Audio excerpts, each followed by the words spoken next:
প্রায় 5 কোটি মানুষ কখনো ভোট দিতে পারে নাই। আমরা সরকারের পক্ষ থেকে ফেব্রুয়ারির প্রথমার্ধে জাতীয় সংসদ নির্বাচন আয়োজন করার ব্যাপারে বদ্ধপরিকর।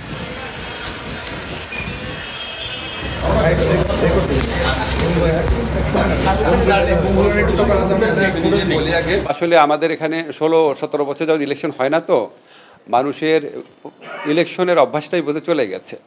তো আমি নিজে বিশ্বাস করি যে আমাদের অনেক মানুষ আছে যাদের 32, 33, 34 বছর হয়ে গেছে, জীবনে একবার ভোট দেওয়ার সুযোগ পায় নাই।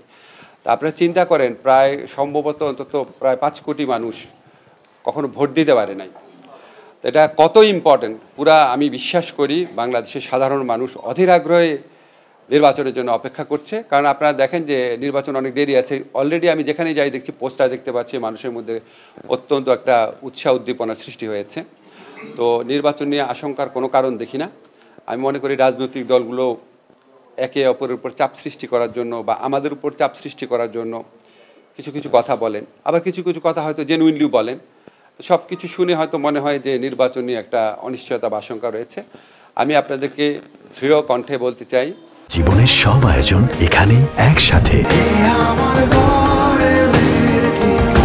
আমরা সরকারের পক্ষ থেকে ফেব্রুয়ারির প্রথমার্ধে জাতীয় সংসদ নির্বাচন আয়োজন করার ব্যাপারে বদ্ধপরিকর।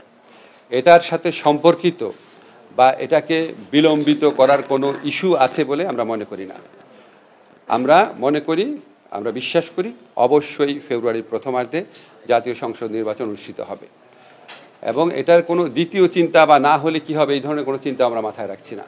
এবং আমি পার্সোনালি বিশ্বাস করি আমাদের রাজনৈতিক দলগুলো, ওনারা যে যাই বলুক না কেন, ওভারঅল ওনারা নির্বাচনী রাজনীতি বিশ্বাস করেন, এবং আমরা সরকারের পক্ষ থেকে নির্বাচনে ওনাদের মনে আস্থা সৃষ্টি করার জন্য, ওনাদের একটা আনন্দমুখর পরিবেশ সৃষ্টি করার জন্য আমাদের যা যা করণীয় আমরা সবই করব।